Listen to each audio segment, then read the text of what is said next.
Pois bem, esse livro, Casamento em Construção, foi escrito para a sua família.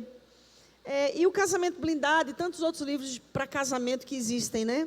Nas publicações gospel de hoje em dia. Bem, são livros que vão, obviamente, somar, porque casamento é casamento, independente de ser dentro de um contexto heteronormativo ou homoafetivo. Os desafios são os mesmos, né? Nós não somos ETs para ter problemas diferentes dos casais heteronormativos, mas existem sim desafios distintos para a nossa constituição familiar. É por isso que o livro Casamento em Construção, ele fala sobre relações familiares, rotina, planejamento e intimidade. Então, esse livro é separado em 4 partes, e cada uma dessas 4 partes com capítulos falando desses desafios que, como casais, nós enfrentamos. Então, esse livro é um livro para a sua família. Esse é um livro que foi escrito para você, homem gay, para você, mulher lésbica, para você, homem ou mulher trans. Esse livro foi escrito para a nossa comunidade. E o mais interessante é que não é um livro que só os casais devem ler, a não ser que você realmente, como solteiro, tenha feito um voto de celibato e pretenda não se casar.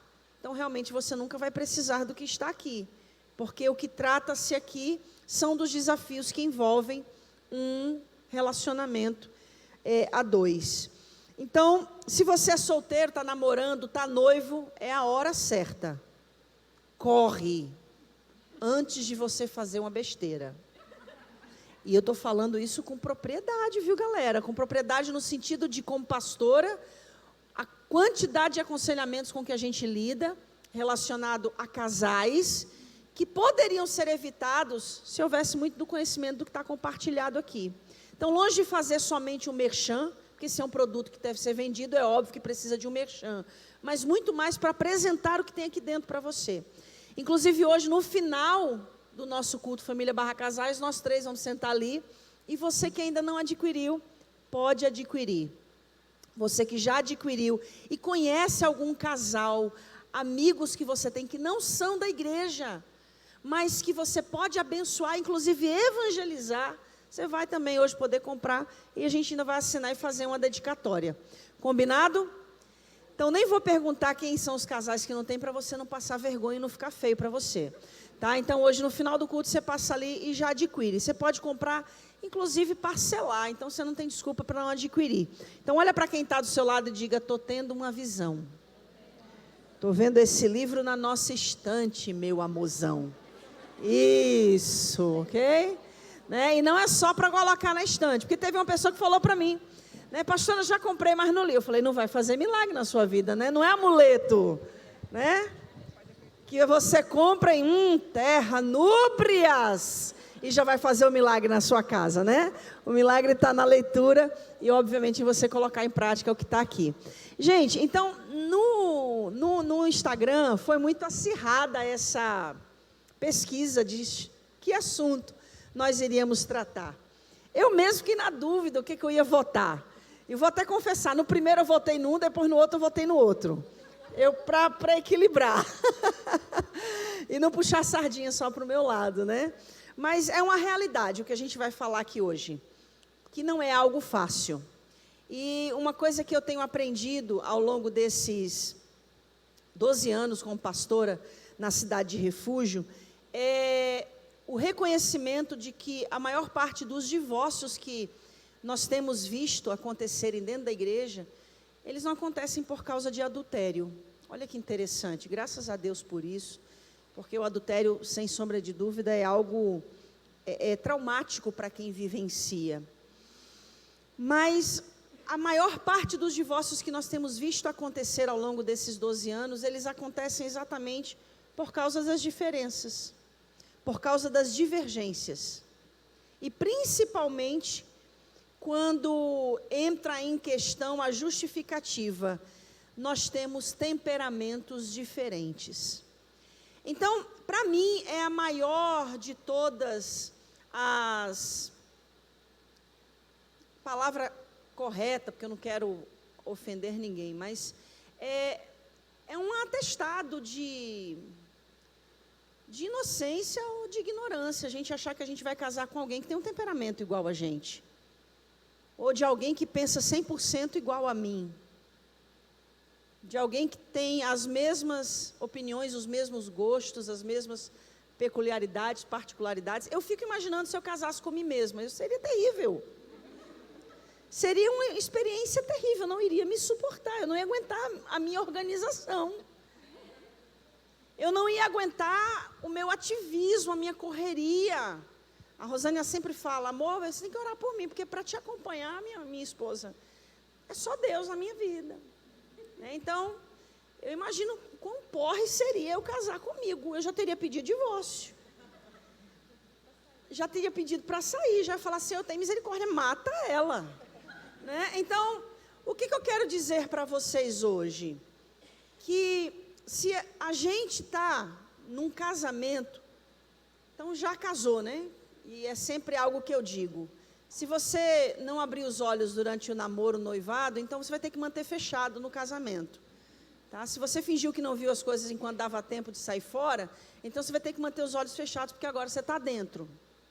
E eu falo isso, gente, não olhando para o casamento como uma prisão. Eu falo isso olhando para o casamento como um dos maiores investimentos de Deus na nossa vida. Quem acompanha o Encontro da Família Barra Casais, quem realmente é ministrado ao longo desses anos por mim e pela Rosânia, quem está junto no culto da Família Barra Casais, vai saber que eu sempre digo que os dois maiores investimentos que Deus faz na nossa vida, o primeiro é a salvação. Porque quando você aceita Jesus, você precisa estar disposto a passar por um processo de transformação. Então, essa posição de muitas pessoas na atualidade, eu não estou me referindo somente dentro da cidade de refúgio, mas falo dentro do conceito do corpo místico de Cristo, da igreja do Senhor sobre a face da terra, que muita gente hoje aceita Jesus e continua da mesma maneira. Nunca viu Jesus, porque aceitar Jesus implica em mudanças, em transformações. E o segundo grande investimento que Jesus faz na nossa vida, que Deus faz na nossa vida, é quando Ele nos casa. Quando Ele leva a gente à concretização de um casamento. Lembrando que Deus não quer que a gente viva só. Deus não tem prazer, na nossa solidão. Paulo, inclusive, dá um conselho dizendo, olha, é melhor você casar do que você se abrasar. Então, é melhor você estabelecer o vínculo do casamento do que você estar sempre se colocando em uma situação de risco, de perigo. A palavra ainda diz, não é bom que o homem esteja só, o Senhor diz isso. Então, o desejo de Deus não é que a gente esteja só, mas o desejo de Deus não é que a gente esteja mal acompanhado. Terra. Então, olha para quem está do seu lado e diga, o desejo de Deus não é que estejamos só, mas também não é o de que estejamos mal acompanhados. Então, a primeira coisa que eu preciso que você entenda, que algumas coisas que eu vou dizer aqui não vale para quem é casado, porque você já está casado. Então, não adianta dizer, pastora, eu descobri que eu estou mal acompanhado. Lascou, velho. Agora você vai ter que fazer uma obra grande aí no seu casamento. Jesus vai ter que te ajudar. Então, quando eu falo sobre isso, eu falo sobre a seguinte compreensão. O meu casamento passou por todos os tipos de provas que você possa imaginar. E nem por causa disso houve uma ruptura na aliança. E havia todas as possibilidades e probabilidades. E por que eu digo isso? Porque eu sempre quero desconstruir essa possibilidade de vocês acreditarem que o meu casamento é perfeito. Antônio, meu filho, faz uma gentileza, traz o altar para mim, o púlpito, por favor, vou ficar em pé. E eu falo isso, gente, porque eu não quero... Obrigada, viu, meu filho? O Antônio é solteiro, tá doido para casar, gente fina, viu, um cara legal. Esse pessoal quer servir no dia do encontro da família Barra Casais só para fazer propaganda de que é solteiro, viu? Só vejo solteiro servindo nesse dia, meu Deus, é marketing. Então, eu quero trazer isso para que vocês entendam quando vocês veem a minha Rosânia em cima do altar hoje, ministrando a vida de vocês, ou dentro de um gabinete, aconselhando vocês, não é porque o nosso casamento é perfeito, mas é porque nós nos colocamos num lugar aonde nós entendemos que se realmente nós nos amávamos, que nós deveríamos lutar para fazer dar certo. E é aí que está a diferença. É aí que está a diferença. Certamente, muitos dos problemas que você enfrentou no seu casamento ou está enfrentando, a gente possa ter enfrentado ou possa até estar enfrentando. Essa semana teve umas 3 situações da gente quase entrar em discussão. Por quê? Uma semana atípica, muito mais corrida do que usualmente, nervos aflorados, a gente fica mais sensível diante de algumas situações. Mas Deus é tão bom que esses quase 20 anos de relacionamento proporcionou na gente uma maturidade que só alcança quem não desiste. E muitas pessoas, quando nos procuram com essa probabilidade de divórcio, inclusive algumas pessoas têm até instalado um mecanismo de defesa. Não sei se vocês já perceberam isso. Qual é o mecanismo de defesa? Não, a gente vai separar, mas não vamos falar para as pastoras, não. A gente chega lá só para avisar que já está marcado o divórcio. Nem para a Márcia e para a Patrícia, porque as pastoras não deixam ninguém divorciar. Isso é mentira. Primeiro, porque o casamento é seu, o problema é seu. Segundo, que como suas pastoras, se realmente nós somos suas pastoras, não somos somente 2 fantoches ali, nós vamos fazer de tudo para preservar a sua alma. E a gente sabe o quanto o divórcio causa danos na sua alma. É por isso que lá em Malaquias o Senhor diz que eu aborreço o divórcio. E o contexto do qual o Senhor diz isso lá em Malaquias é porque o povo judeu estava abrindo mão da judia para casar com as mulheres estrangeiras. Queriam casar com as Dalila. Aí abria mão das santas. Entendeu? E aí Deus foi e falou assim, olha, eu odeio. Eu aborreço o divórcio. Porque o divórcio fala de uma quebra de aliança. Eu não sei se você sabe, mas toda aliança que Deus estabelece na Bíblia denuncia uma aliança anterior que foi quebrada. Então Deus faz uma aliança adâmica. Então quando essa aliança adâmica é quebrada, Deus faz uma outra aliança, a aliança com Noé. Quando a aliança com Noé é quebrada, Deus faz uma outra aliança, aliança abraâmica, a aliança com Abraão. Depois, a aliança davídica. Então, cada aliança que é feita denuncia que a anterior foi quebrada. Isso porque, no original, essa palavra é sintec, que significa uma aliança baseada na fidelidade humana. Então, todas as alianças do Antigo Testamento, elas estão baseadas nessa fidelidade do homem. É por isso que todas elas foram quebradas, porque os homens sempre foram infiéis a Deus nas suas alianças. Quando você entra na 6ª dispensação, na dispensação da graça, aí quem está fazendo Apocalipse aqui na quarta-feira já está compreendendo, você entra numa aliança diateque. E essa aliança diateque é a aliança de Deus para com o homem, no sentido de que não está baseada na fidelidade do homem, mas na fidelidade de Deus. Por isso que nunca pode ser quebrada. Porque Deus aborrece alianças quebradas. Deus não tem prazer em rupturas de aliança. Então o que tem acontecido muitas vezes? As pessoas decidem e já chega lá decidido. Aí a pergunta que geralmente eu faço, porque antes eu gastava saliva. Você está aqui para pedir conselho ou você está aqui para comunicar? Conselho para vocês, tá? Para não perder tempo. Está aqui para pedir conselho ou está aqui para comunicar? Não, a gente está aqui para comunicar. Então tá bom. Está comunicado. Aí eu fico meio travado. Não sei se eu falo Deus abençoe, Deus não abençoe. Eu fico naquela, entendeu? Ou vai com Deus, ou vai sem Ele, enfim, né? Fico naquela dúvida. Mas o que eu quero dizer para vocês é: nós nunca vamos violar o que Deus te deu, que se chama livre-arbítrio. Mas nós sempre vamos buscar te conduzir aquilo que nós entendemos, como pastoras, que é o melhor de Deus para a sua vida. E não existe solução na nossa vida a partir do divórcio. O divórcio, na maioria das vezes, é apenas um atestado de fracasso que a gente assina. Eu sei que isso pode parecer forte, principalmente para quem já lidou com o divórcio.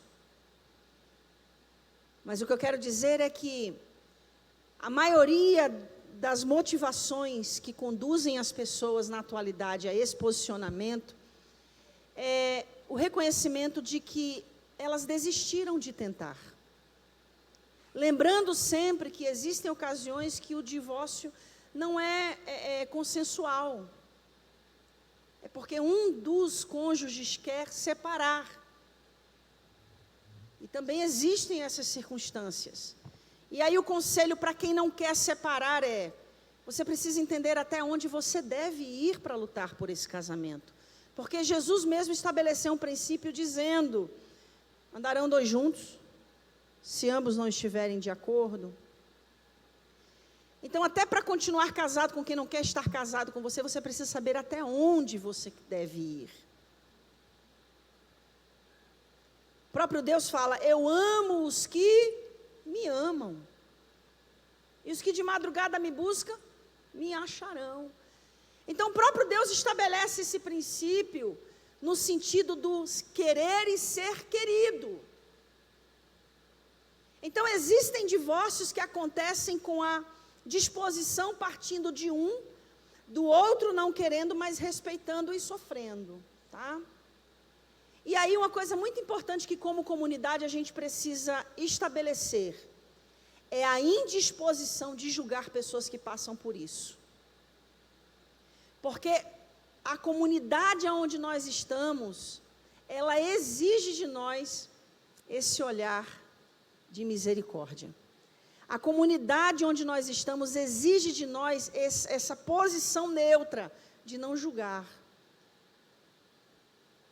A comunidade onde nós estamos exige de nós que as pessoas que passam por um divórcio, seja consensual ou não seja consensual, que tanto que queriam o divórcio como que não queriam, se sintam acolhidos.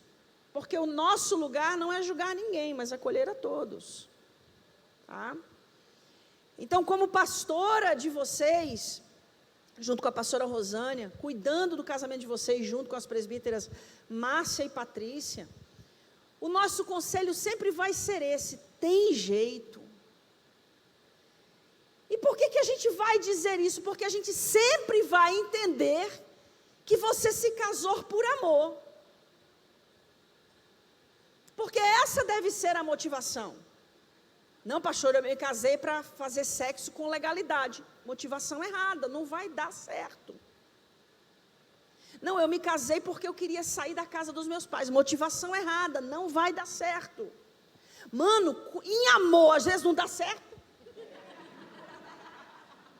Imagina na motivação errada, aí lascou tudo. Ah, não, eu me casei porque eu era duro. Me casei para sair da pindaíba. Não vai dar certo. Pastor, eu me casei porque eu não queria mais viver sozinho. Não vai dar certo. Então, para quem está solteiro, mesmo que não esteja namorando, fica um conselho. Para quem está namorando e está noivo, fica e prevalece o conselho. Não se mova por circunstâncias. Não se mova por causa de oportunismos, conveniências.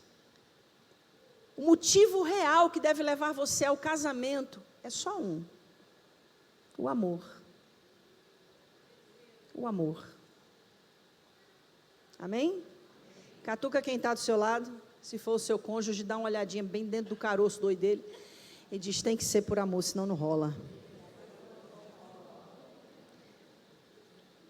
Então, a primeira coisa que eu falo neste capítulo, no primeiro parágrafo, é que eu entendo que o meu casamento hoje, ele só permanece, só prevalece, porque ele é o resultado positivo desse valioso, indispensável desafio diário.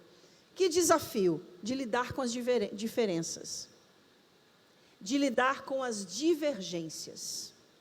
Eu vi você falando, presbítera Márcia, no início, que você quer ir para a praia, ela quer ir para outro canto, você quer uma fazenda, ela em casa do mesmo jeito.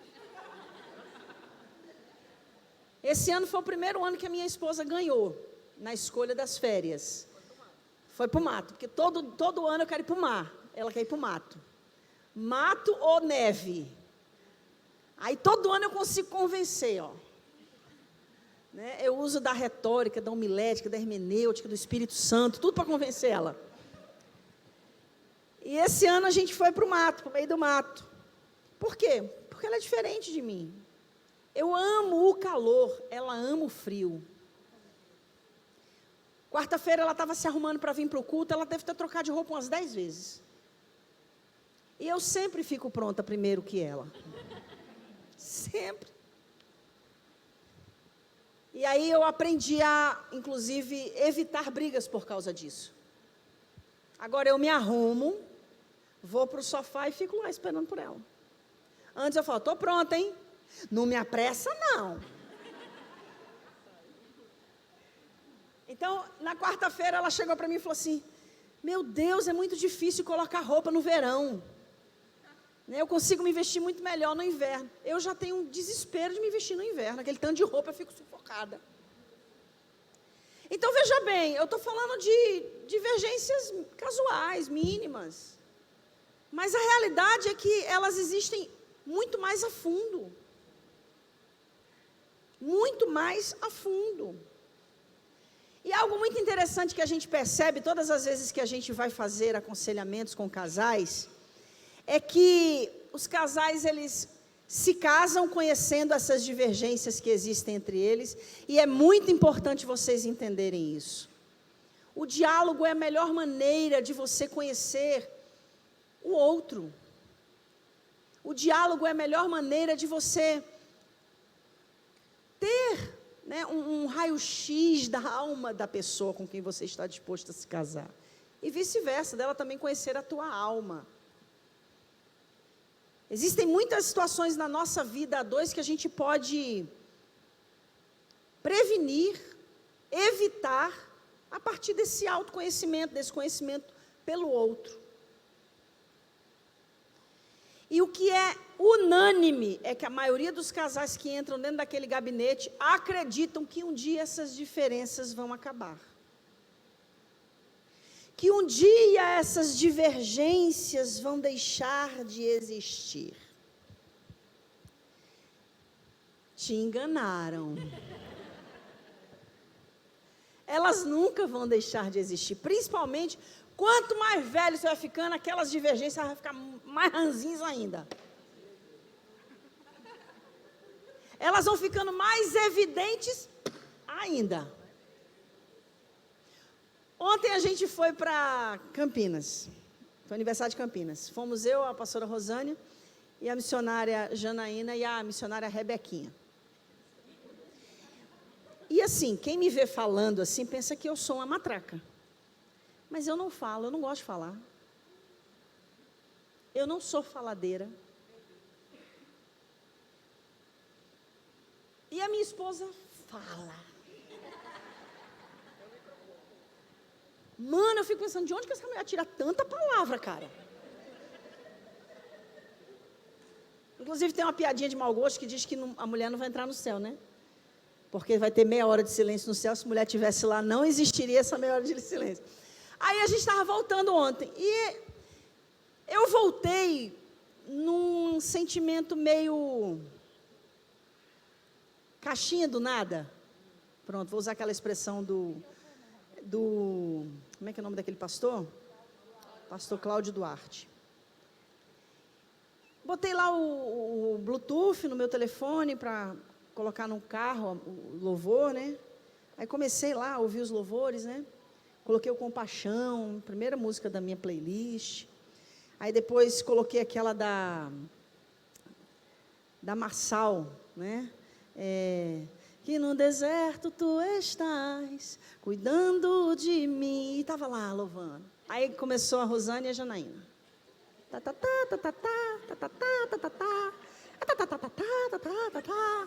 Aí eu dirigindo. Mano, essas mulheres vão parar de falar, não, velho. Vai daqui de Campinas até São Paulo falando. Eu só queria ficar quietinha. Aí a Rosânia, não é, amor? Aham.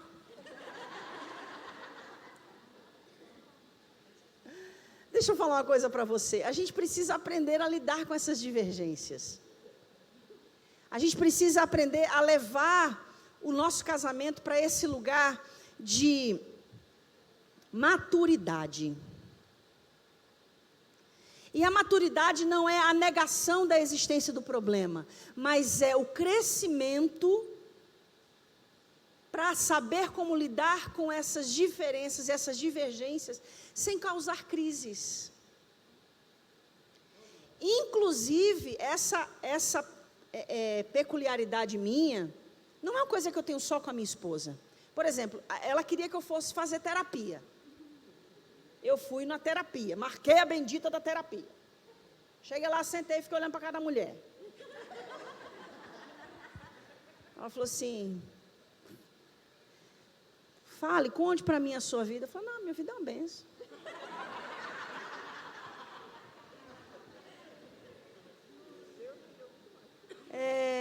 E eu fiquei procurando palavra para falar da minha vida. Palavras. Fui só uma vez. Fui demitida. O que eu quero dizer com isso? Até quando a gente discute, ela fica braba com o meu silêncio. Você não vai falar nada? Eu falo, não tenho nada para falar.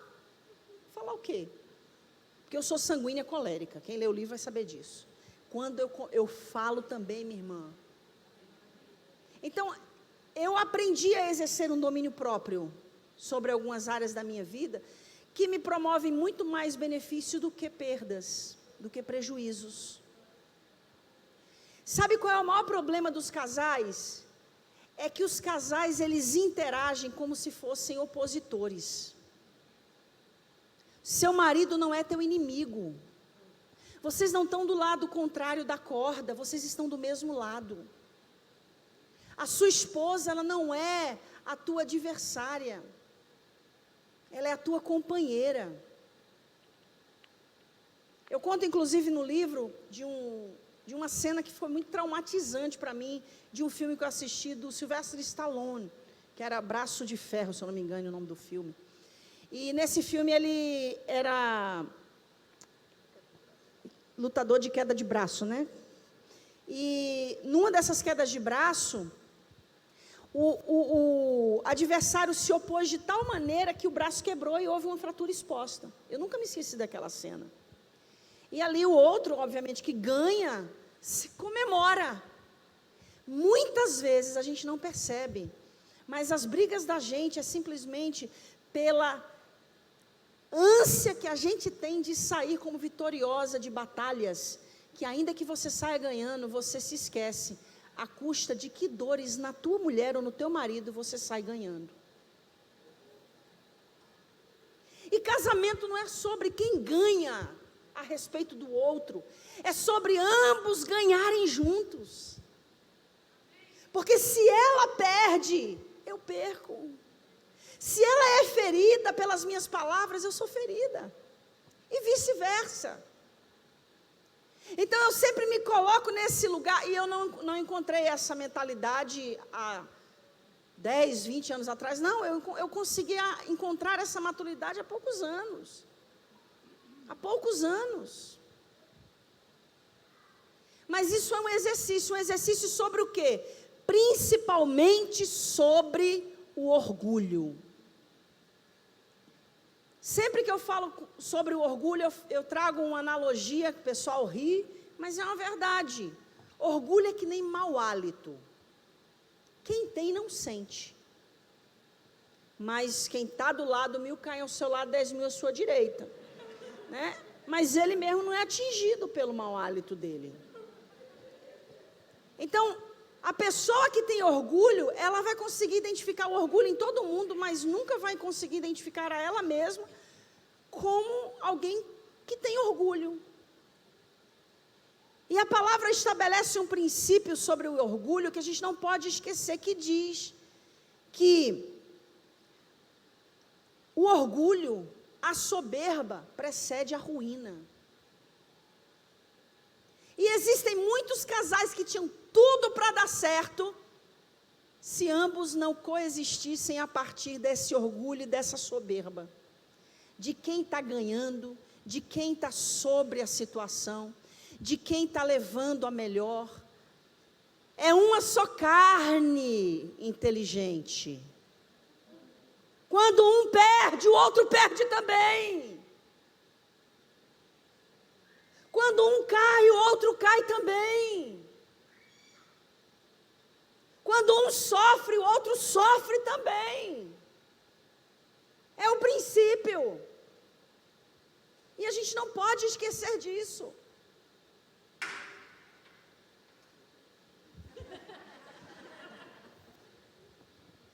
Ela mandou você trazer o banco? Lá de casa? Pelo amor de Jesus Cristo, rapaz. Deixa eu sentar que eu não quero briga quando chegar em casa. Não vamos entrar em divergência, minha esposa, por causa. Mas olha só. Eu tenho defeitos. Ela tem defeitos. Mas ela tem tantas qualidades. Eu tenho tantas qualidades. O que eu quero dizer com isso?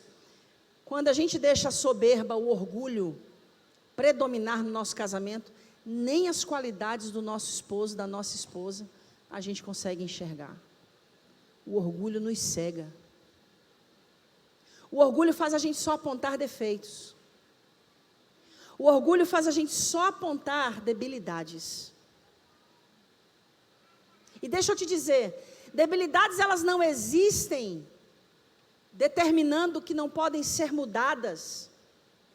E é por isso que eu comecei hoje dizendo para você que quando Deus quer investir na gente, Ele salva a gente e Ele casa a gente. E o casamento é o maior investimento de Deus para tratar com a nossa alma. É o maior investimento de Deus para tratar com o nosso temperamento. Todos os relacionamentos que eu tive antes da Rosânia, eu sempre fui a que fazia, acontecia. Eu sempre era a que dava a última palavra, era sempre do meu jeito. E aí Deus vai e me casa com uma baixinha arretada, mineira, comedora de pão de queijo, que me leva ali, ó. Eu não tenho vergonha nenhuma de dizer isso, porque era o que eu precisava. Mas para eu estar nesse lugar que eu estou hoje, Deus precisou investir na minha vida a partir do meu casamento. Pau quebra? Quebra, já falei que quebra. Quando não quebra o pau, quebra prato, quebra louça, quebra. E tudo bem, não quebrando uma outra.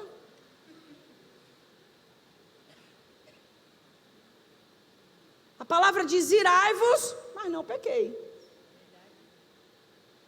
Inclusive eu conto aqui no livro, nesse capítulo, que quando a gente tinha brigas acirradas, eu ficava com tanta ira, que eu batia minha cabeça na parede. Eu conto aqui no livro. Eu conto. Eu me lembro uma vez que eu dei uma pancada, eu fui para debaixo do chuveiro, liguei o chuveiro, ficava congelado. Senhor, tem misericórdia, me ajuda, me ajuda, me ajuda, esfria, esfria, esfria, esfria. Peguei minha cabeça, pá, na parede. Aí ficou um galo aqui na minha cabeça. E eu falava: irai-vos e não pequei. Melhor quebrar minha cabeça do que eu quebrar minha mulher.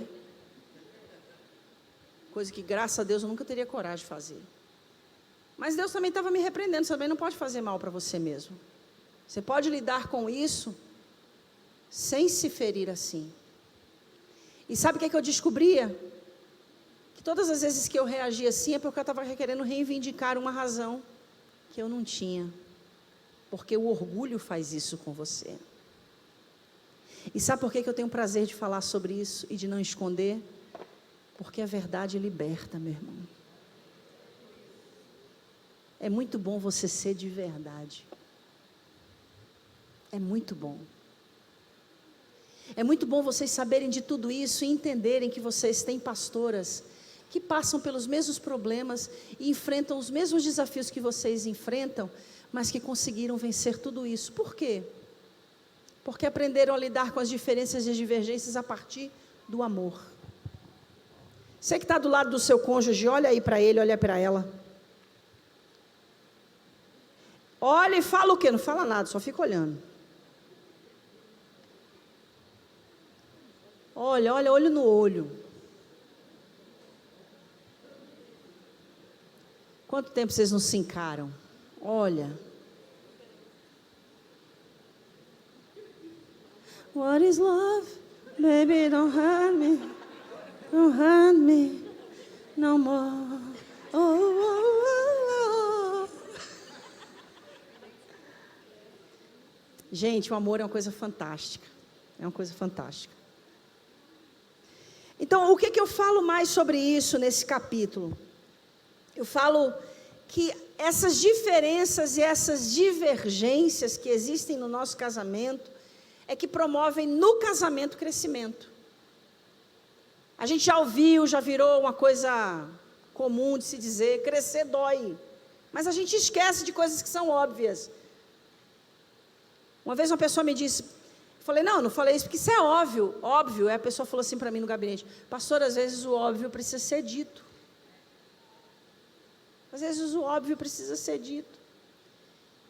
Então, o que é óbvio para eu te dizer hoje é que essas divergências, essas circunstâncias que existem dentro do seu casamento, existem para que haja crescimento, robustecimento. Sem essas divergências não aconteceria.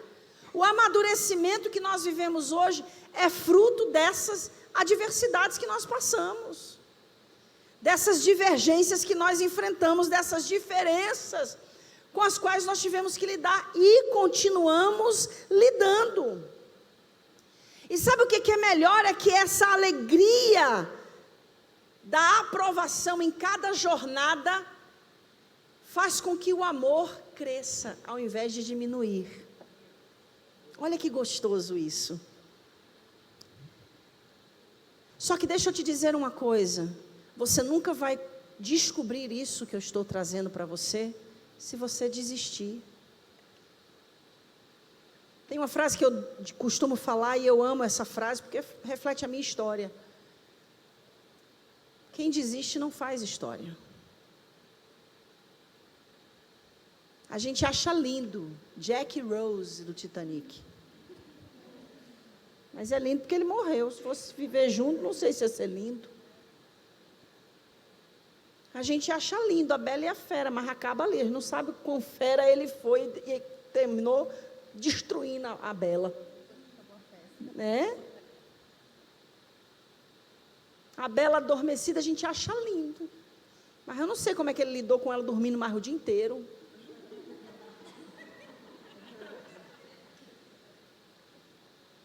A Branca de Neve a gente acha linda, mas a gente não sabe como é que ele conviveu com ela e com 7 anões. A gente não sabe. Então a realidade é que todo casamento, ele vai invocar os seus desafios.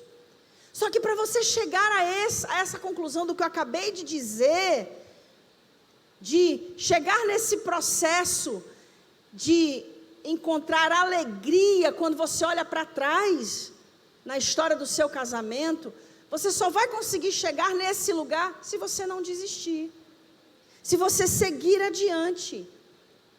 E aí você vai entender o quanto que essas diferenças, essas divergências foram essenciais para promover no seu casamento as alegrias que você vivencia hoje em dia. Eu falo aqui, algumas vezes chego a pensar que quando o apóstolo Paulo fala das virtudes do amor, dizendo que este tudo suporta, se referiu também a essa realidade. É claro, meu irmão. Quando Paulo diz que o amor tudo suporta, e Paulo vai falar do amor depois dele falar lá em 1 Coríntios 12 sobre os dons.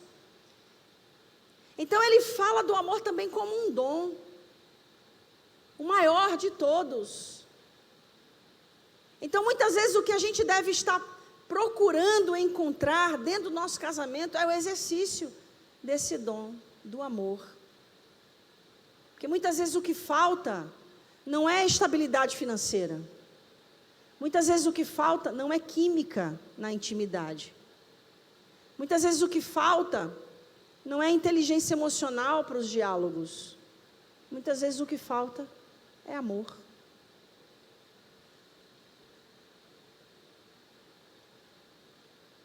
E se faltar amor, você pode ter todas essas demais coisas. Não vai dar certo, não vai funcionar. Mas se houver amor e não tiver todas essas demais coisas, o amor vai fazer você encontrar uma maneira de descobrir como construir o que falta, para que haja sustentação, para que haja firmeza no seu relacionamento, no seu casamento. E é exatamente no meio dessas divergências e dessas diferenças que o fruto do amor deve se manifestar. A Bíblia não diz: e vós que sois fortes, suportai os fracos. Se a Bíblia manda eu suportar o meu irmão que é mais fraco do que eu, quão mais não devo suportar a minha esposa em um momento de fraqueza dela, ou você não deve suportar o seu marido no momento de fraqueza dele, ou vice-versa.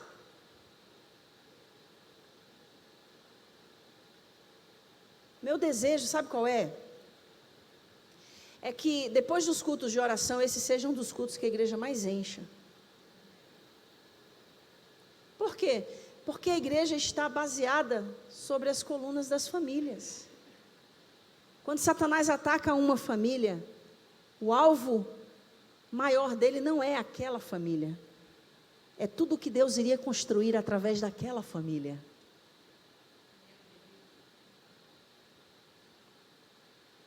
Como que igrejas são destruídas? Através do adultério de pastores. Como que ministérios são e se tornam prematuros e meteóricos? Através da destruição dos lares. Pessoas que tinham tudo, para serem voz de Deus, atalaias de Deus, trombetas de Deus, alaridos de Deus neste tempo. Observe qual é a área que Satanás mais ataca na vida dessas pessoas: família. A família. Olha o que Deus fala para Abraão: em ti serão benditas todas as famílias da terra. Toda obra que Deus faz a partir das famílias. É por isso que a gente precisa entender isso. É por isso que a gente precisa vigiar nas nossas redes sociais. É por isso que o nosso cônjuge tem que ter livre acesso ao nosso telefone. Eu estou falando cônjuge, eu não estou falando namorado. Teu namorado não é teu macho ainda.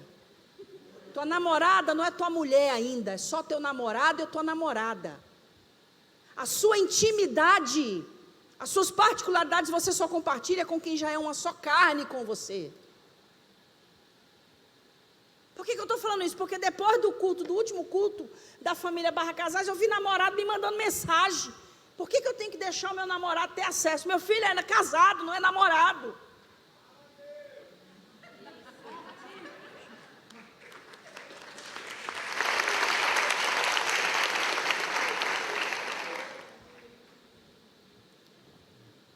É a sua esposa e o seu marido tem que ter acesso ao seu telefone. Com quem você tem que compartilhar os seus rendimentos, os seus ganhos, as suas perdas, as suas particularidades. Gente, vamos colocar em nome de Jesus, a gente não é tapado. Vamos colocar um limite. Vamos estabelecer um conceito. Que é exatamente essa falta de limite, essa coerência nos conceitos que está fazendo as pessoas só baterem com a cara na parede. Ah, mas como é que eu vou saber se eu posso confiar nele ou nela? Meu irmão, se você já está namorando com alguém que você não sabe que você pode confiar, você já está perdendo teu tempo.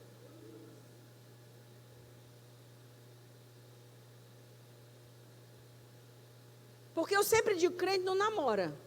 Crente prepara para casar.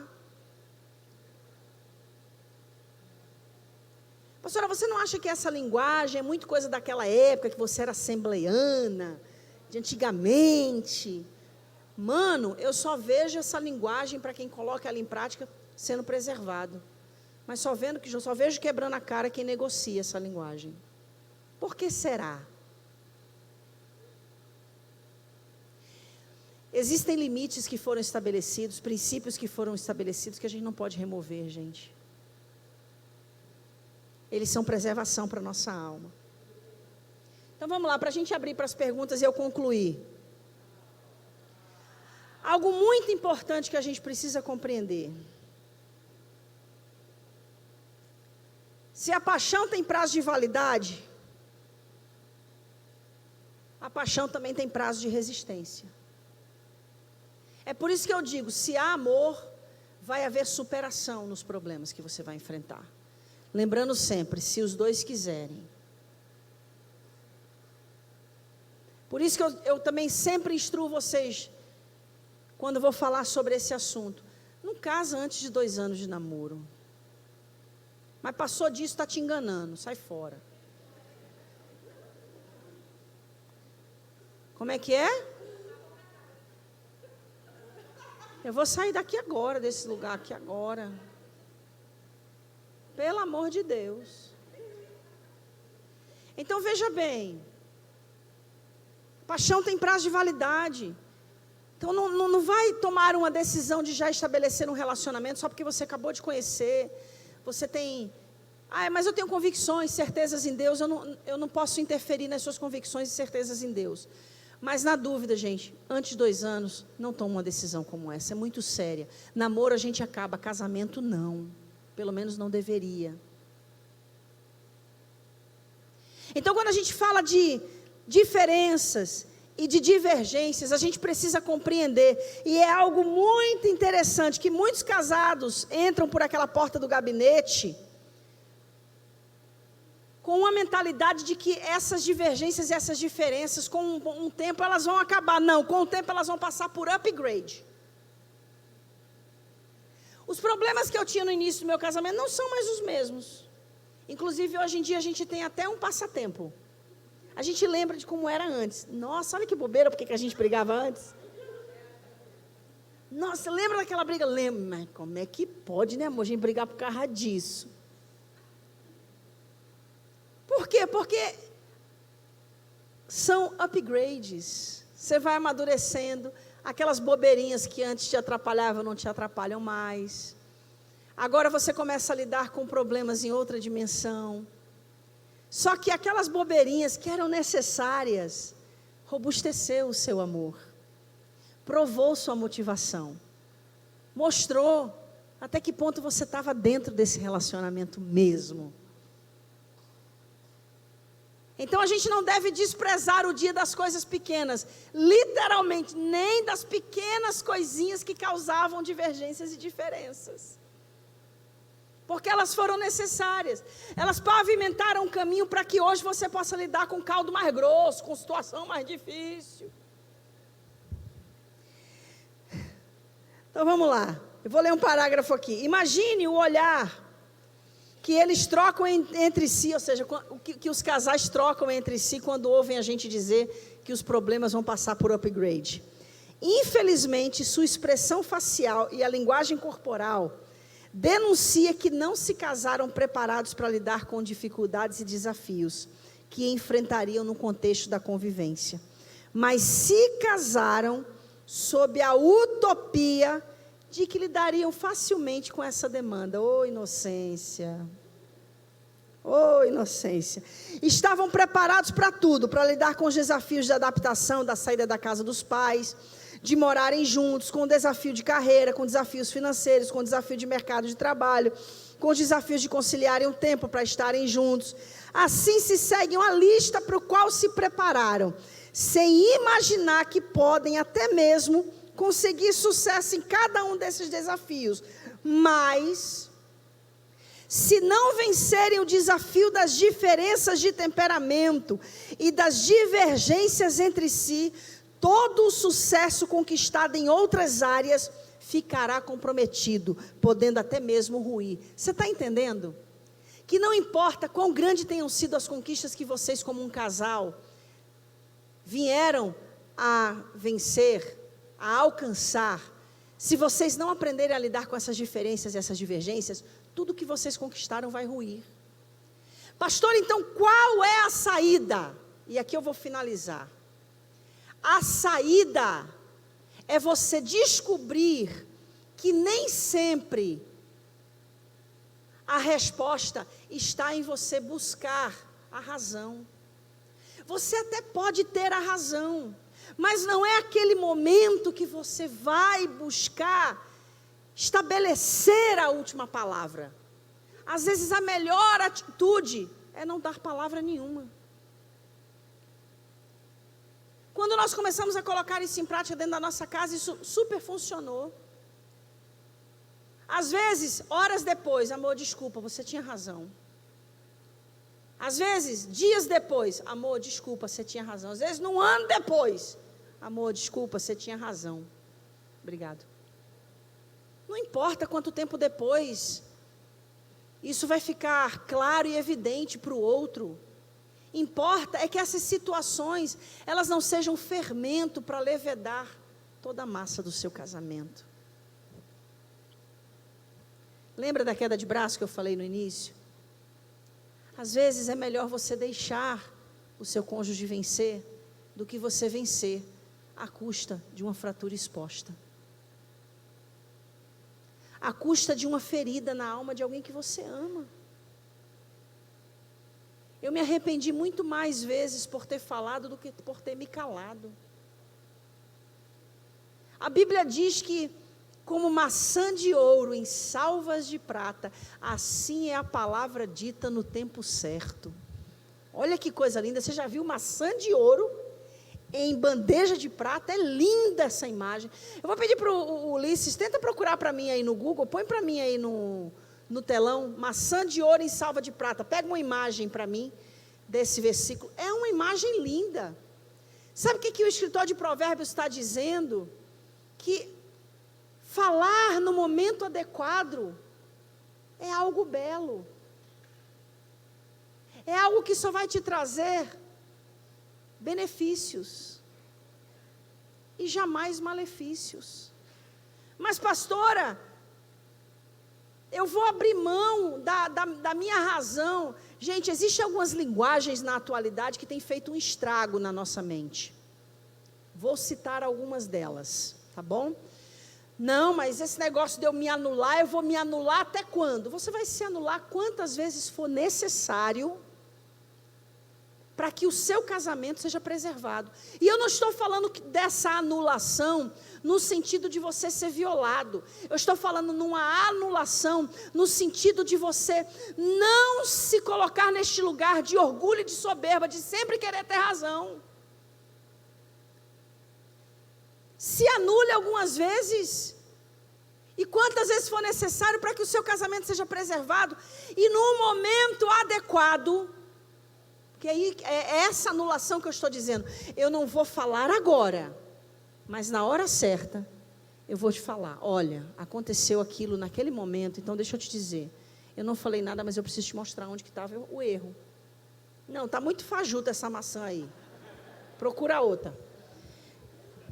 Então, não é anular-se no sentido de você anular os seus sentimentos definitivamente, não é temporariamente.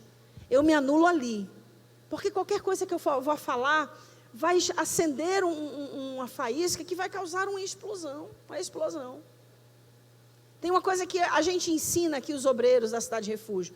Quando você vê um incêndio, aprenda a jogar água e não gasolina.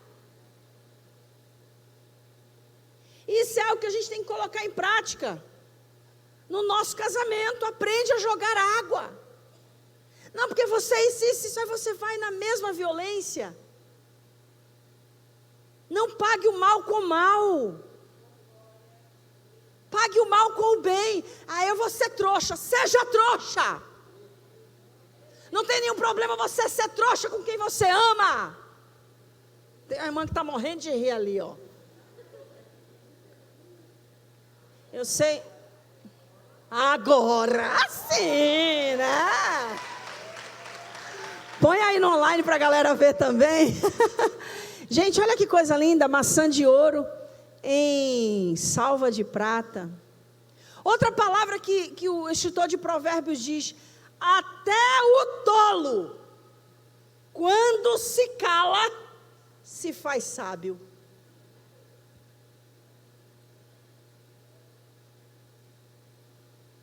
Se anule.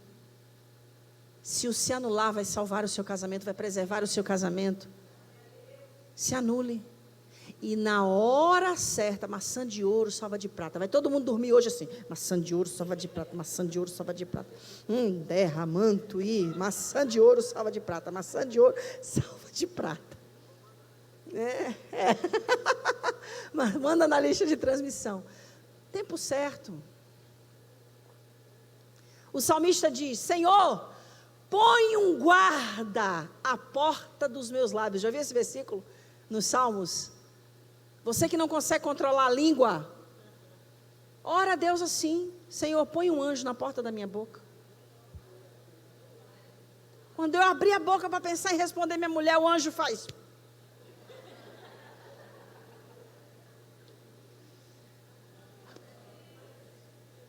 Você vai ganhar muito mais do que perder. Isso é um exercício que eu e minha esposa temos colocado em prática na nossa vida faz algum tempo. E a gente só tem ganhado. Quando ela vê que eu estou mais nervosa, ela cede. Quando eu vejo que ela está mais nervosa, eu cedo. E o que eu quero dizer com isso? Não é só para um se anular, tá, gente? Teve alguém que disse: aleluia, que bom que ela disse isso. É os dois. Ah, pastora, mas eu sou um homem trans, eu tomo testosterona. Problema seu, quem mandou? Segura a onda. Sua mulher não é obrigada. Seu marido não é obrigado. Tá? A gente tem que aprender também a lidar com esses fatores. Você é um homem trans, toma testosterona, mas você sabe o que é uma mulher na andropausa? Na menopausa? O que é uma mulher, como é que é o nome? Na TPM. Mano, tem testosterona que ganha uma TPM. E algo muito interessante acontece com duas mulheres, não sei se vocês sabem disso. Quando elas começam a conviver, até o ciclo menstrual delas começa a acontecer no mesmo período. Elas menstruam junto. Isso significa que elas também passam pela TPM juntos. Mano, nem o Espírito Santo entra no negócio.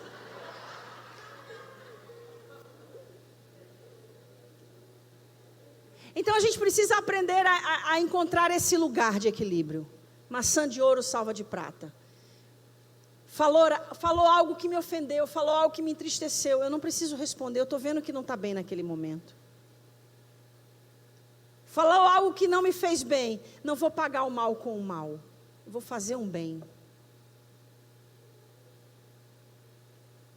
Procura características no seu marido, na sua esposa que você admira. E quando você estiver com muita raiva dele ou dela, foca naquela coisa que você admira.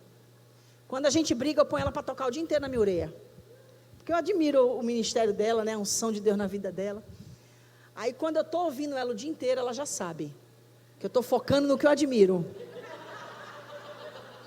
Entendeu? Outra coisa que é muito legal você fazer: assiste o vídeo do seu casamento. Assiste. Põe o DVD do seu casamento. O meu, no caso, não precisa nem botar DVD, eu vou no YouTube. Outra coisa, o álbum do seu casamento. O que a palavra diz? Quero trazer à memória tudo aquilo que me traz esperança.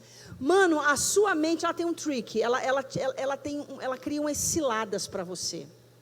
Quando você entra numa situação de discussão, de desentendimento, o que acontece com a sua mente? Ela evidencia os defeitos.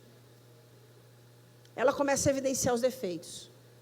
Ela começa a mostrar aquilo que você enxerga como defeito. E você começa a fazer aquilo maior do que é. Entendeu? Então, se aquela pessoa tem uma verruga na ponta do dedo, tá vendo por que eu fui casar com essa mulher com essa verruga, meu Deus do céu. Então, você começa a colocar um monte de defeito, né? Marido tem um tique nervoso. Por que eu fui casar com esse homem que tem esse tique nervoso? Coisas que você achava linda. Ai, que verruguinha linda. Ai, que tique lindo. Agora, porque você está brigado, você acha feio. Você evidencia o defeito. Então, deixa eu dizer uma coisa para você. Tudo bem, Antônio? Ela não chamou falando nada não. Tá tudo ok, né? Então, tá bom, ok. Vamos lá, continuando. Então, gente, para encerrar, para a gente abrir o microfone. Aprenda a se conter. Do fruto do Espírito está o domínio próprio. E esse é um dos mais importantes para você aprender a lidar com as diferenças e as divergências. Tem também ali a paciência. Tem ali a paz, a longanimidade. Você sabe o que significa longanimidade? É você ser tardio e irar-se. É tarde ou tardio? Tardio, né? Tardio em irar-se. Você tinha tudo para ficar irado naquela hora, mas você fala, não vou ficar irado agora. Eu vou segurar a onda. E o casamento é esse instrumento de Deus para nos levar para esse lugar de crescimento. Então, conselho, não desiste. Vou divorciar e me casar de novo. Você está no sal. Porque existe uma grande possibilidade de você ter um replay, e um replay em dose pior. Casamento é tudo igual, só muda de endereço, gente.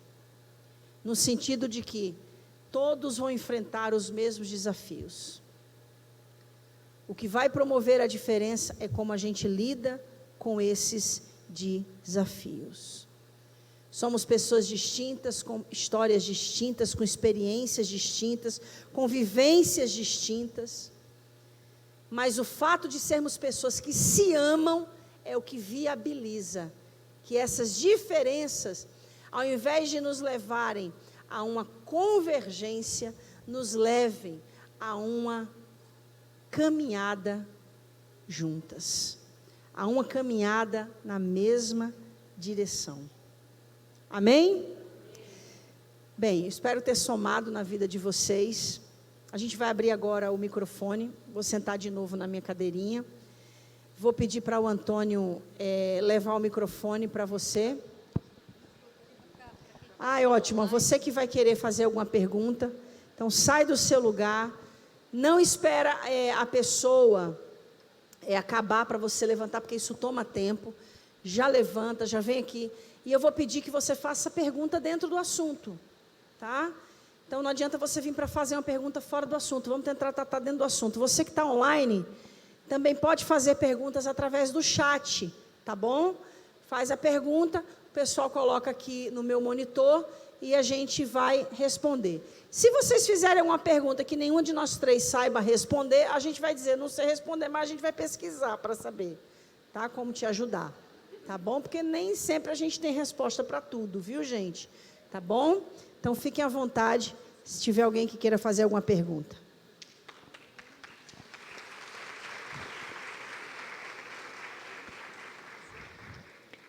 Pastora, hoje deu ruim lá em casa, né? Deu ruim. Aí eu falei, vixe, vou até cancelar o culto, porque deu ruim. Aí, essa sinceridade pega, né? Coisa pega. Boa, olha aí. Aí ela foi tomar banho, eu falei, a hora é agora, eu vou tomar banho para consertar o negócio, né? Para ver. A gente não brigou nem nada, estava cada uma no seu canto ali no seu momento, aí eu resolvi dormir. Eu acho que ir dormir e largar ela na sala não foi muito bom. Aí fui tomar banho, eu entrei no banheiro, ela saiu. Eu falei, nossa, Jesus, não tem conserto. E a gente tem um culto daqui 1 hora para fazer. E aí eu terminei meu banho e falei assim, vou lá conversar com essa mulher, né? Porque, gente, lá em casa também dá ruim, né? E quando eu entrei no quarto, ela estava ajoelhada orando. Acabou com você, hein? Acabou comigo. Mano! Aí eu falei, o que eu vou falar? Eu vou ajoelhar e orar também. Aí ela ajoelhada no pé da cama, eu ajoelhei também e estou lá, Jesus, tem misericórdia. Tem misericórdia, põe seus anjos aqui. E a gente levantou da oração, ela orou e tal, levantamos, conversando, não era nada, a gente não tinha brigado nem nada, mas ficou assim. E ela um pouco cansada, porque tem a nossa cachorrinha está dando um pouco de trabalho e não está dormindo à noite e tal, e era só isso. Mas onde eu quero chegar? Você perceber, né, qual é o seu momento. Se eu fico em pé ali na porta, esperando ela terminar de orar, e tal, isso, aquilo. Muito bom. Tinha dado péssimo, já tinha dado ruim, né? Ia ter ficado péssimo o negócio. E aí eu falei, não é momento de falar. Ela está orando, então vamos orar. E o Espírito Santo nos conduziu e nós estamos aqui. O culto nem foi cancelado, tá vendo? Então, gente, lá em casa também acontece, lá em casa também dá ruim. Mas é como a gente resolve, é a sensibilidade que você tem no momento que vai dizer como é que aquilo vai terminar. Alguma pergunta? Sabe o que eu acho legal, Patrícia? Essa forma como a gente faz sempre questão de mostrar para a igreja que nós também passamos por problemas, que nós também enfrentamos dificuldades, e que o fato de hoje nós sermos casamentos de referências dentro da igreja, não significa que tudo são flores. Significa que a gente aprendeu a lidar com os espinhos. E isso é o segredo de um casamento de sucesso, de triunfo. E é um exercício diário, né, pastor? Diário. É diário, não é que amanhã não precisa, amanhã vai precisar de novo. Então, essa que é a base. É você estar ciente que todo dia é uma grande luta. A Kate vai fazer a primeira pergunta. Rapaz. Pastora, lá em casa, eu sou a estourada, explosiva, e ele, coitado, não fala nada. E muitas vezes, ele tem o filho dele, né? E muitas vezes tem situações que eu explodo e eu quero falar, e ele... Amor, eu não quero saber, eu quero falar. E se eu não falo, parece que me faz mal. Se eu não falar, se eu não brigar, se eu não tacar panela, se eu não fizer tudo, sabe? Como é que eu faço para tentar não ser assim, tão explosiva com ele? Porque muitas vezes ele não tem culpa, coitado. Coitado. Então. É coitado, gente. Ele passa uma prova comigo. Esse homem me ama, viu? Para estar 5 anos comigo, esse homem me ama. E aí eu queria saber como é que eu faço em situações assim, para eu ter a sabedoria de chegar e conversar com ele sem tacar um copo na cabeça do menino, coitado. Não tacam não, tá, igreja? Misericórdia. Primeiro eu quero falar algo muito importante, Kate, porque agora há pouco você falou que vocês estão namorando há 5 anos, né? Para a igreja entender. Eles chegaram aqui já vivendo juntos, já morando juntos, tá, gente? Então, quando um casal chega na igreja, morando junto, o que a gente faz? A gente aconselha esse casal a oficializar o seu casamento, porque eles já vivem uma vida de casados. Tá? Então, eles estão agora nesse processo de oficializar o casamento. Primeiro ponto. Segundo ponto, o que você falou aqui, Kate, a resposta está no que eu ministrei. Você reconhece, isso já é uma coisa boa, você reconheceu aqui publicamente, então a igreja inteira agora já sabe que você é a temperamental, né? É a sanguínea, a colérica. Então, qual é a atitude correta que você deve tomar? Você reconheceu, isso já é uma coisa boa.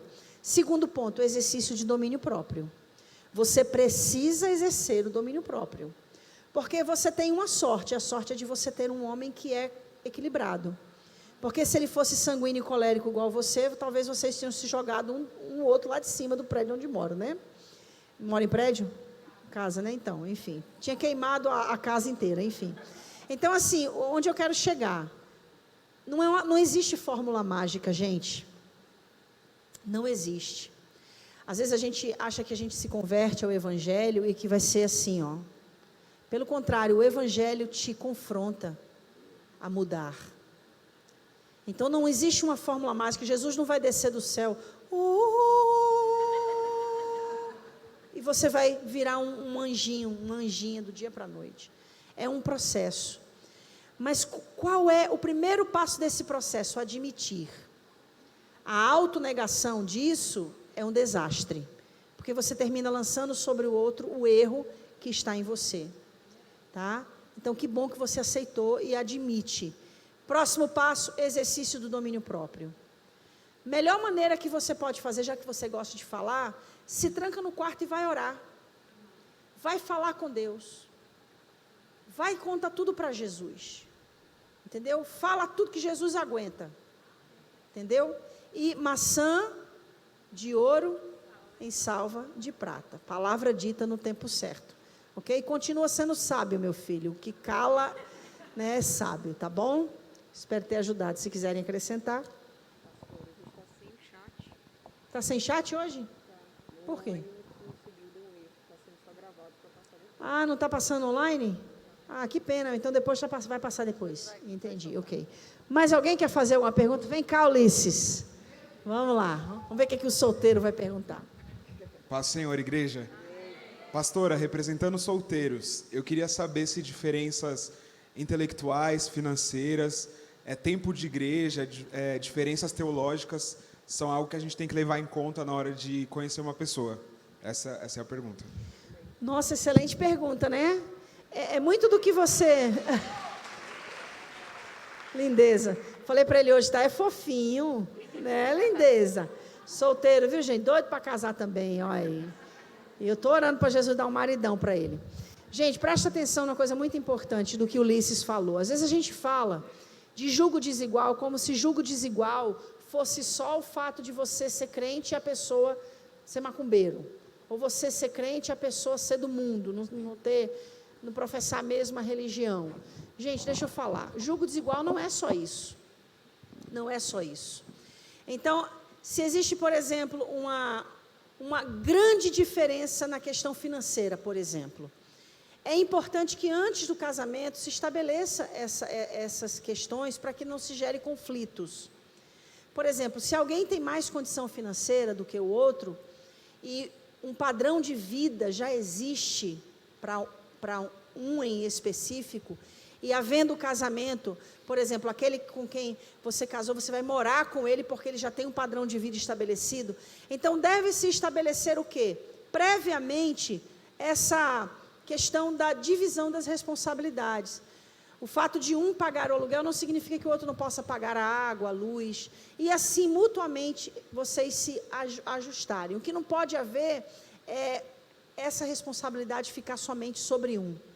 Um só ser o provedor, e o outro, né, ficar às custas, vamos dizer assim. Óbvio que pode acontecer de repente, um ficar desempregado. Não estou falando dessas circunstâncias de adversidade que podem acontecer depois de casado, mas eu estou falando antes. A outra questão que você falou foi o quê? Tempo de igreja. Não vejo razão nenhuma que tempo de igreja venha a trazer problemas.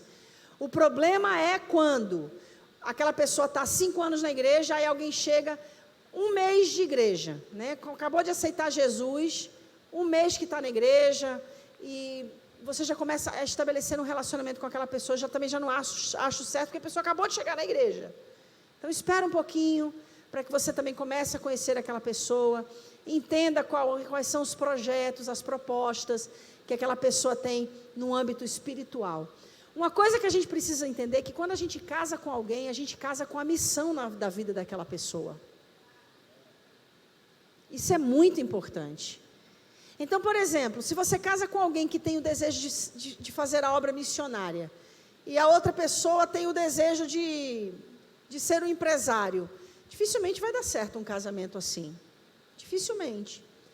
Então, o julgo desigual, ele também existe nessas situações. E precisa ser conversado para que não venha interferir. Alguma outra coisa? Divergências teológicas. Essas divergências teológicas precisam ser pontuadas. Porque, por exemplo, eu não vejo problema nenhum um crente pular carnaval. Essa divergência teológica é problema. É um grande problema. Entendeu? Não, divergência teológica, eu não vejo problema crente fumar maconha. Isso é uma grande divergência teológica. Entendeu? Então, são questões que elas precisam ser dialogadas. Porque senão no carnaval você está no retiro e ele está pulando carnaval no bloquinho. Entendeu? Então a gente precisa ter cuidado com isso. Ok? Ajudou aí? Beleza. Mais alguém? Vocês estão calminhos hoje, né, gente? Poucas perguntas. Vamos lá. Se não tiver mais perguntas, a gente vai encerrar. Sabe o que me dá raiva? É que acaba o culto, pastor, eu não perguntei na hora, mas não vem não, que eu não vou responder não. Perguntar é agora. Eu sou dessas, né? Mas eu prefiro perguntar do que levar a dúvida embora. Vai agora. A paz, igreja. Paz. Vamos lá, pastora. Na verdade, eu já identifiquei que isso é uma grande divergência entre mim e minha esposa. Enorme. Porém, eu trago essa característica minha há muito tempo. Só que para ela é uma grande dificuldade entender essa minha característica. Eu sou uma pessoa extremamente organizada. Extremamente organizada. Eu sou tipo você, como você falou na quarta-feira, quando você limpava a igreja, eu sou desse tipo. Quando eu vou limpar, sou eu, não precisa fazer, porque você não vai fazer do jeito que eu faria. E é muito complicado ela entender isso. A gente tem uma rotina muito corrida de trabalho, nossa filha, etc. Então, nos finais de semana, eu tenho um problema muito grande com a ansiedade. Então, muitas das vezes, eu desconto a minha ansiedade, para não ter um problema maior no relacionamento, na organização da casa, das coisas, das finanças, de tudo. E para ela é muito difícil entender isso. Essa semana mesmo eu ouvi dela. E eu ouço isso muitas vezes. Amor, por que você quer limpar a casa de novo? A casa está limpa. E a gente saiu para trabalhar todos os dias, sujou a casa, entrou, então tem que limpar. Mas para ela está tudo limpo. E eu, como esposa dela, não sei como agir quando escuto isso. Porque para mim é algo que... A gente vai fazer 3 anos juntas. Então é algo que ela já me conheceu com essa característica. E isso se torna uma divergência muito grande na nossa relação. Porque às vezes ela fala, eu quero sair com você, mas você quer limpar a casa. E não tem um entendimento, uma base, assim, sabe? Uma média. Tipo, não, beleza, quer limpar a casa, então vamos lá, eu te ajudo. E eu queria saber o que fazer, eu quero um conselhozinho sobre isso. Sobrou para mim. Sobrou para mim porque eu já passei por isso, tá, gente? A Paty também teve uma época que ela era dessa forma aí. Extremamente organizada. E a fuga dela também era de ficar limpando a casa, de ficar organizando. Então, a gente trabalhava também muito, de segunda a sexta, e eu aos finais de semana. E eu chegava sexta-feira à noite, quando eu chegava em casa, a casa estava alagada, o banheiro estava cheio de sabão, as coisas estavam reviradas, e aí eu chegava, tipo assim, 8 horas da noite. E aquilo me frustrava, acabava com o meu final de semana. Eu não queria mais nem falar com ela, porque eu queria ela, eu queria a presença dela. Então, o que eu queria com ela? Que ela estivesse sentadinha, bonitinha, me esperando. A casa podia estar suja, não tem problema. Mas eu queria a presença e a companhia dela. Então, por muito tempo, nós passamos por isso também. E nós entendemos, a linguagem de amor dela é o serviço, e o meu é tempo de qualidade. Por isso nós brigávamos tanto, porque eu queria a companhia dela e ela estava mostrando o amor dela na limpeza.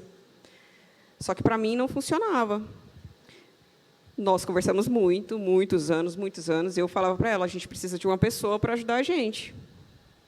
A gente precisa ter uma pessoa em casa, não precisa ser todos os dias, mas a gente precisa ter uma pessoa para ajudar a gente, porque precisa aliviar esse peso que você tem, de ver a casa limpa, e eu preciso da sua companhia. E nós conseguimos uma pessoa. Aí começou por uma vez só na semana, e agora é 2 vezes. Ela não deixa a mulher ir embora mais nunca, entendeu? Agora ela pegou gosto.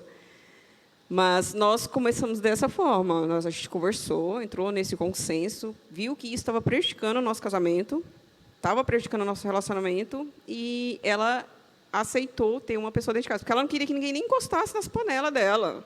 O nível era assim, eu não quero ninguém mexer na minha cozinha. Eu falei, mas ela só vai limpar. Mas eu não quero ninguém que fique organizando minhas panelas. Eu falei, mas depois a gente organiza de novo. E foram muitos anos, assim, e eu vou falar que é muito pesaroso. E se para você é difícil, para ela também é muito difícil. Entendeu? Porque não é algo simples de se lidar. Você ter aquela pessoa, porque a gente sabe que é muito cansativo. O trabalho de casa é muito cansativo também. Então, quando você termina aquela limpeza, você está até desestressada, mas está acabada. Exatamente, porque você vira escrava daquilo, né? Você quer ver sempre limpo, limpo, limpo, e aquilo é prejudicial. E essa fuga, primeiro eu acho que você tem que procurar, talvez, a raiz disso. Por que você precisa dessa fuga? Por que você está precisando ter esse tipo de atitude para... Você está fugindo do quê? Entendeu? Então, acho que a primeira coisa é isso. Talvez procurar entender qual é a raiz do problema, para aí vocês começarem a tratar. Mas é bom vocês equilibrarem isso daí. Eu costumo dizer que toda a solução está em reconhecimento. Você se ouviu falando hoje? Você já ousou antes falar isso para você mesma, como você reconheceu hoje falar? Falar cura.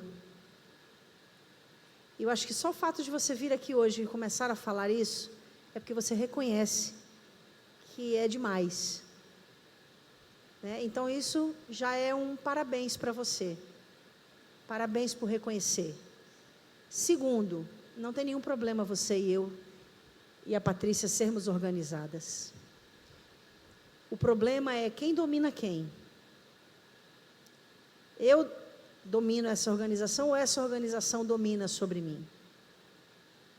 É muito bom a gente ser casado com alguém organizado e limpinho. É muito bom. Né? Agora, é horrível a gente ser casado com alguém que só tem tempo para casa e não tem tempo para a gente. Então, se ela está fazendo questão de você, você devia ficar muito feliz. Porque se ela não fizesse questão, aí você deveria ficar muito preocupada. Se ela te desse um aspirador de pó de presente, aí você ficaria preocupada. Se ela te desse uma vassoura de presente, um rodo de presente, ela estaria dizendo, continua limpando que a sua ausência está me fazendo bem.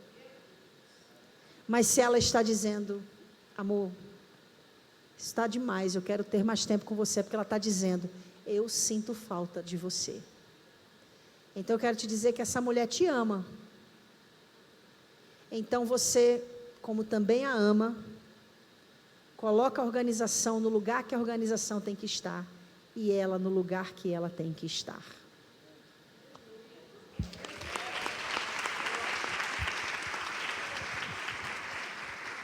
Mais alguém? Qual é o doido da vez?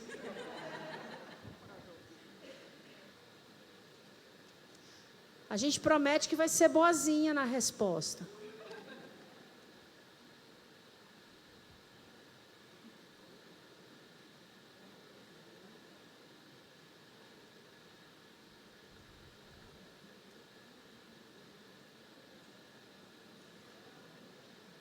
Bem, então nós vamos encerrar. Vamos encerrar? Vamos encerrar.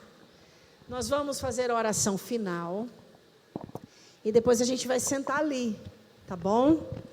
Esperar por você que ainda não tem o livro Casamento em Construção, para adquirir seu livro hoje, e ainda vai sair com o autógrafo. E se quiser também tirar foto com a gente também tira foto hoje, viu? Amém? Vou pedir para os casais ficarem juntinhos, um do lado do outro, um de frente para o outro, por melhor dizer.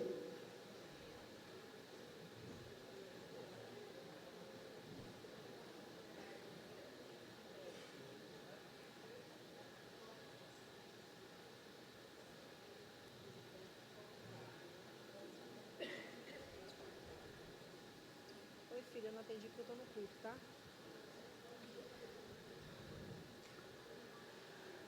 Agora olha para o seu cônjuge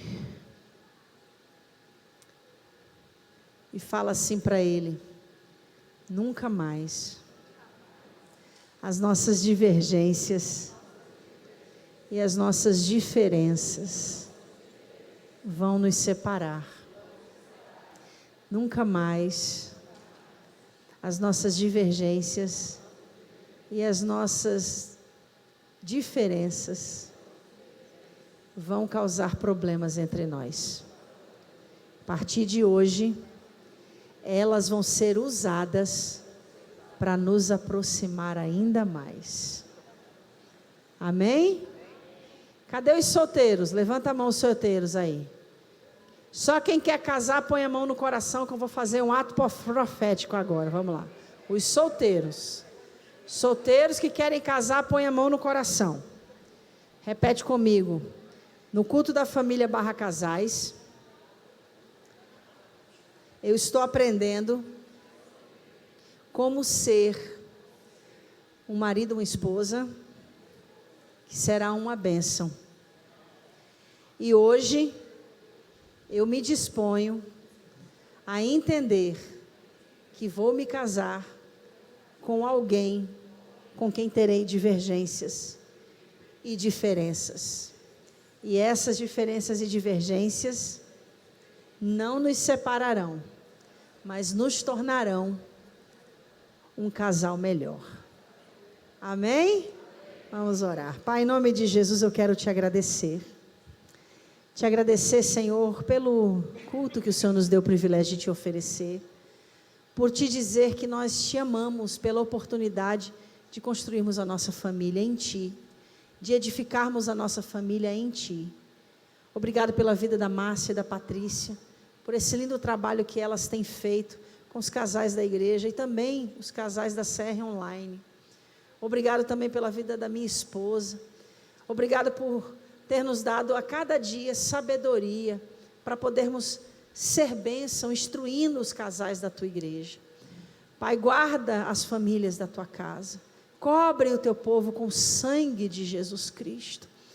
Preserva as famílias, porque nós sabemos que família é projeto de Deus. E que cada um daqueles com quem o Senhor tem propósitos entendam que esses propósitos são viabilizados através do casamento. Nós abençoamos os Teus filhos, a Tua igreja, em nome de Jesus. Amém e amém. Que o grande amor de Deus Pai, a graça do nosso Senhor e Salvador Jesus Cristo, as doces e eternas consolações do Espírito Santo, sejam aqueles que nas divergências e nas diferenças não desistem, mas perseveram. Maranata. E quem crê diz, amém. E quem diz amém, abraça também. Vamos esperar você para adquirir o seu livro.